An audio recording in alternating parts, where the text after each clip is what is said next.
Tall, Dark, and Deadly by Kharma Kelley. Chapter 1. Would you just look at these shoes? Can I please just finish doing this in my sneakers? They're in the trunk of my car. Chloe chunked the shovel in the earth hard, leaning against a handle. She felt her brand new royal blue pump sink further into the soft, putrid dirt and groaned in dismay. Oh, this was total crap. Not only had she totally screwed up by listening to Eddie earlier, which had lured her like the grandest of chumps, but she hadn't brought any protection at all. Not a single legitimate weapon. Nada. Just a sore neck from the tranquilizer he darted her with. Yeah, that was real smart, Chloe, she thought to herself. If I get out of this alive, I'll never live it down how this nasty, cockney bastard got the drop on me. I must be slipping. That's okay. I'd rather not deal with any of your trickery, considering you're almost done anyway. Edward pulled out his gold pocket watch and checked the hour, his other hand pointing a flashlight at the dig site. Let's get a move on, shall we? I haven't got all night. I'm missing the vampire journals. I love that show. Ugh. You're a bigger loser than I thought. I have a less lame life than you, and I have 3 cats. Edward hissed at her in response, exposing his yellow fangs. I'd be nice if I were you. I'm getting a bit peckish, and I can either treat you like an appetizer or a buffet. Your choice. He straightened to his full height, puffing his chest out like some classic superhero trying to establish dominance. Chloe rolled her eyes at his ridiculous attempt at threatening her. Gods, what the hell did I see in him anyway? She stopped shoveling and put her hand on her hip. Her eyes cut through to him. So, is this because I dumped you back in 48? Is that where all this hostility is coming from? Edward scoffed and rolled his eyes. I think you have that backwards, don't you think, love? No, I don't. In fact, I distinctly remember telling you to, quote-unquote, piss off and firing arrows at your chest as you ran from my apartment. It was by far one of the greatest moments of that decade for her. Kicking Eddie's ass out of her life had given her freedom. If only she'd done it sooner, maybe she wouldn't have been reaping the stigma of their association even still. Seeing him only reminded her of the kind of shit she had been through in the past, and how it always seemed to find her. Edward gave Chloe a sinister grin. I think you were playing hard to get, and I decided there's far prettier and plentiful fish in the sea. Not to mention you were simply an enormous pain in my ass. He pointed at her. Now shut your hole and keep digging that one. You know, this would be faster if you didn't drain my powers away from me. But no. You had to get all greedy and scared of the little hybrid vamp from the bureau, forcing me to do your dirty work. And I mean dirty, because my Jimmy Choos are now completely ruined. She began to stomp them into the ground, driving the point home, but caking more mud onto her legs and feet. You see? Ruined. Just like what you did to our relationship. Chloe scoffed at him, scanning him from head to toe. Well, I don't expect you to understand, considering these shoes are worth more than your entire outdated outfit. So, are you going to a steampunk convention or no? Edward rolled his eyes. Time was running out for him to get what he'd come for, and he was almost sure she was stalling him, waiting for the drug he'd given her to wear off.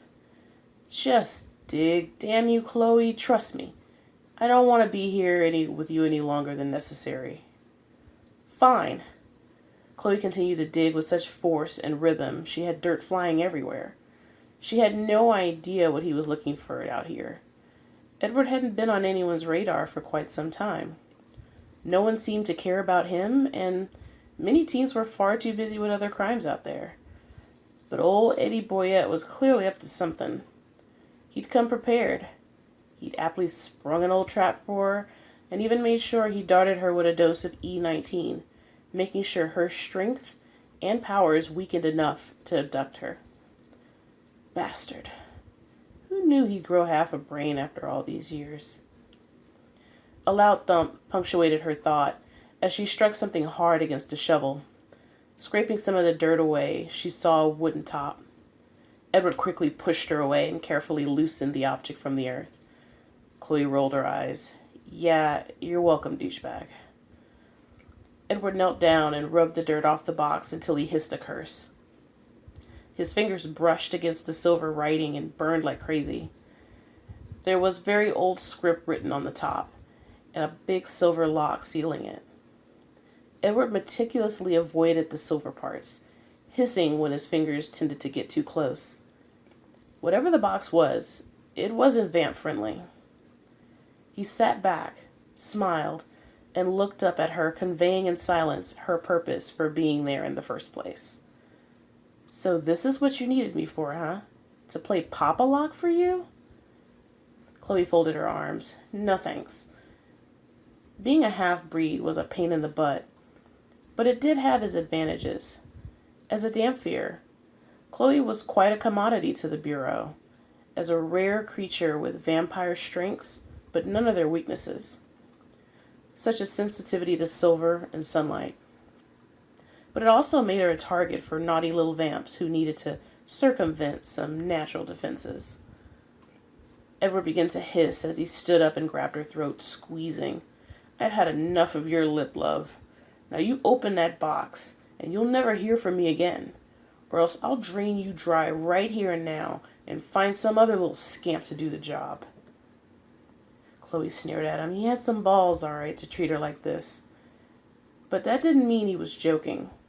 The boyettes were all vile and bitter, and every day since her incarceration she regretted running with them, regretted the feelings she once had for the rogue standing before her. You may as well get it over with then, because I have no idea what's in that box, and frankly, I'd rather die than help you do anything, or your mangy brothers. So go to town, asshole. Feeling that familiar warm sensation beginning to manifest in her bones, she determined it was either now or never. With fangs exposed and salivating, Edward leaned into her. Your choice, love. Chloe tightened her grip on the shovel handle and swung with all her might across his face, sending him flying onto his back. Wielding it back to the ground, she immediately stepped on the shovel, breaking off the spade and giving her an instant wooden stake as a weapon. Edward came snarling towards her, wrestling her to the ground with the broken shovel handle between them. Don't you worry about those shoes, Chloe. Now I make sure you're buried with them. Using her power, she hurled the spade part of the shovel at his head, knocking him off of her. As she struggled to her feet, she saw him reach for the box, which she wheeled away out of his reach just in time. I don't think so, Eddie. I think I'll take this box as a parting gift for my trash shoes and the 100 years of my life you trashed as well. Edward slammed his fist into the ground. No! You have no idea what you're doing. Give it to me or I'll hunt you down like an animal. As he attempted to get up, Chloe wheeled the handle into his leg, sending him back to the ground, screaming. She tucked the box under her arm. Finding an opportunity, she began to run for the car, where at least her emergency cell was hidden. Edward quickly rebounded, following her when Ethan materialized in front of her, and his wave of energy forced her back, sending her butt first onto the grass. Armed with his crossbow and without hesitation, he shot a silver-tipped arrow into Edward's chest and watched him immediately burn into a pillar of ash and dust. Chloe sought to catch her breath as Ethan's cell rang a tune of Queen's Another One Bites the Dust. As his ringtone silenced, he answered with a deep, deadpan voice. Ethan Raines speaking. Yeah, I found her. She failed to check in. He cast her a vexed stare. She's alive. Chloe sighed at his chiding look as his 6'4" frame towered over her. In revenge, she knocked his hand away as he offered to help her up, but Ethan didn't react. He just quietly watched her as she pulled herself to her feet. What are you doing here? I totally had this. Chloe frowned. She dusted herself off and kicked off her muddy, broken heels. So much for being a lady. Looking at Ethan's clothing, Chloe figured he must have come from a meeting of some sort. He was not typically in a suit when she saw him, but today he looked straight out of an Armani ad. He had short, dark hair and a set of baby blues that were strangely behind a pair of black frame glasses. She never understood why he wore them. Part of her thought that maybe he did it to remember in his earlier human life. All she had were her guesses that tried to piece together the enigma that was her boss. Placing the phone back into his coat, he surveyed the area. Mind telling me what's going on? And why are you not in the office at check-in? Look, I know what you're going to say, but I had absolutely no intention to play Buffy out here tonight.